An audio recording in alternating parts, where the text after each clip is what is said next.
The great cathedral shimmered. Light streamed through stained glass.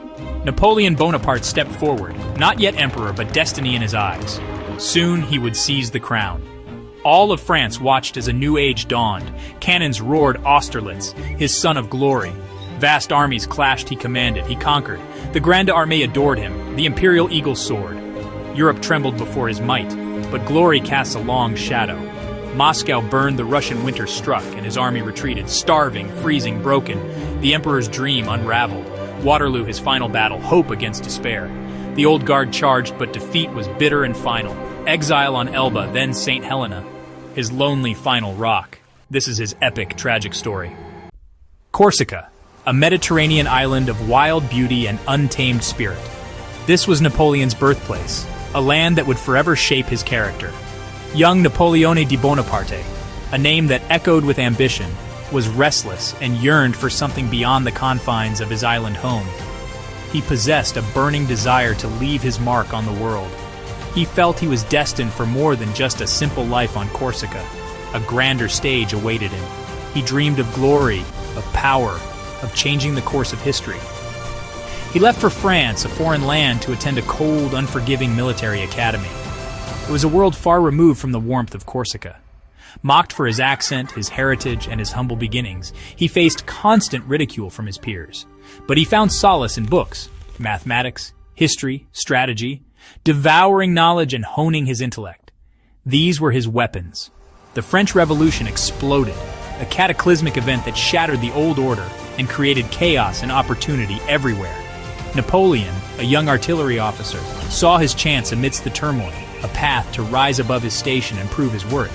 He seized his chance at Toulon, displaying remarkable tactical brilliance and turning the tide of the siege.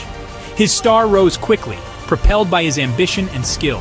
The Italian campaign called, he took command of a ragged, demoralized army, and through sheer force of will, inspired them to fight. Swift marches across treacherous terrain, daring attacks against seemingly insurmountable odds, Lodi and Arcole, names that would forever be etched in military history, cemented his legend as a fearless leader. Then to Egypt, a land of ancient wonders, where he fought near the pyramids, further expanding his fame and solidifying his image as a world conqueror. He was bold, a risk-taker who dared to defy convention, relentless, never giving up in the face of adversity, pushing his troops and himself to the absolute limit and always reaching for more, driven by an insatiable hunger for power and glory. Each victory fueled his ambition, stoking the flames of his desire to dominate the world. He became a symbol of hope and change for some, a terrifying threat to others. The world began to take notice of this Corsican upstart.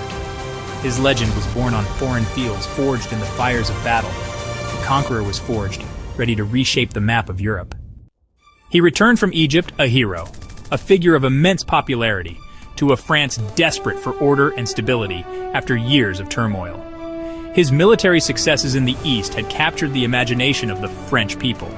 The Directory, the governing body of France, was failing, riddled with corruption and inefficiency.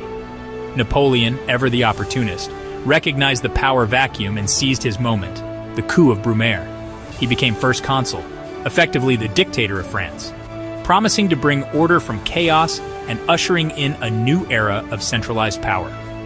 The Napoleonic Code, a comprehensive system of laws, unified laws across the nation, replacing the patchwork of regional customs. Finances stabilized through reforms and the establishment of the Bank of France, bolstering the nation's economy. Roads and bridges were built, improving infrastructure and facilitating trade throughout the country.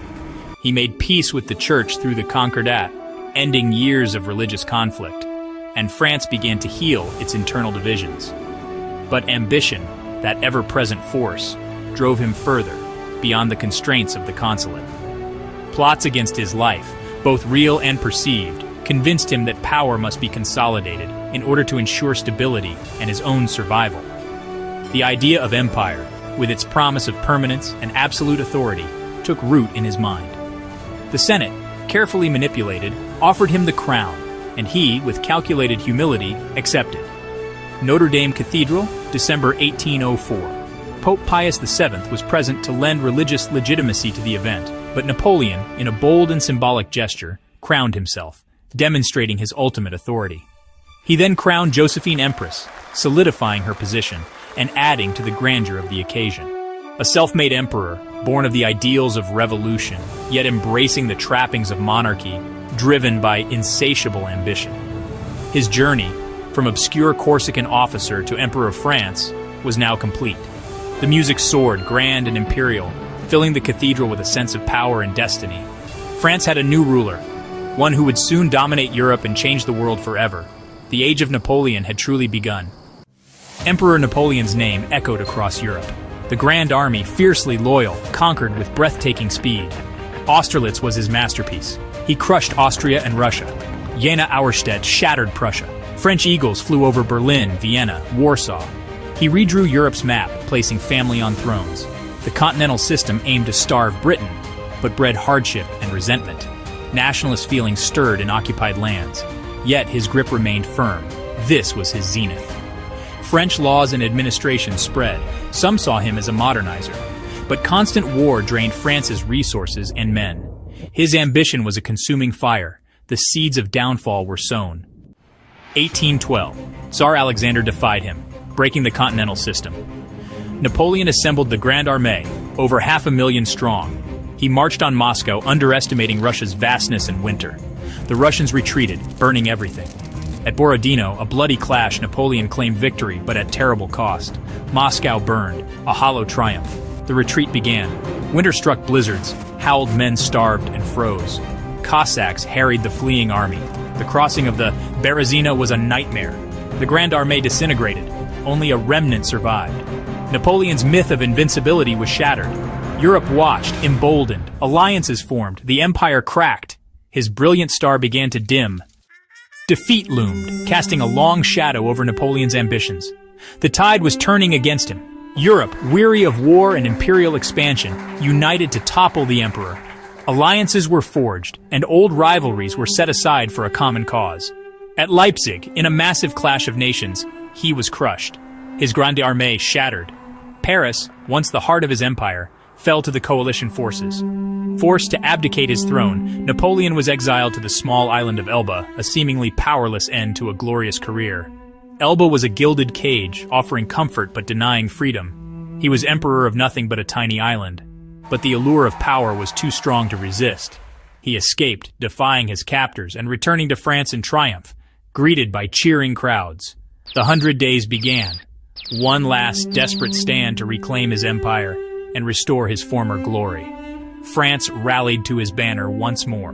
Waterloo in June 1815 in the fields of Belgium.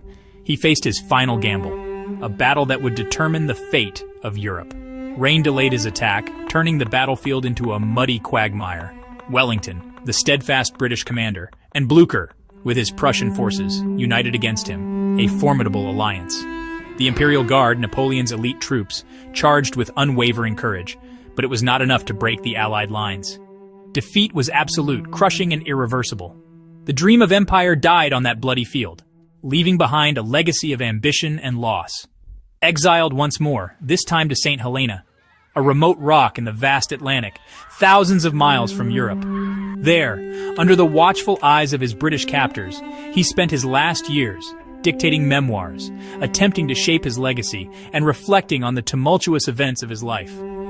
"What a romance my life has been," he said, a poignant reflection on his extraordinary journey. He died in 1821, a lonely figure, far from the glory he once commanded. But his story endures, captivating generations with its drama and complexity.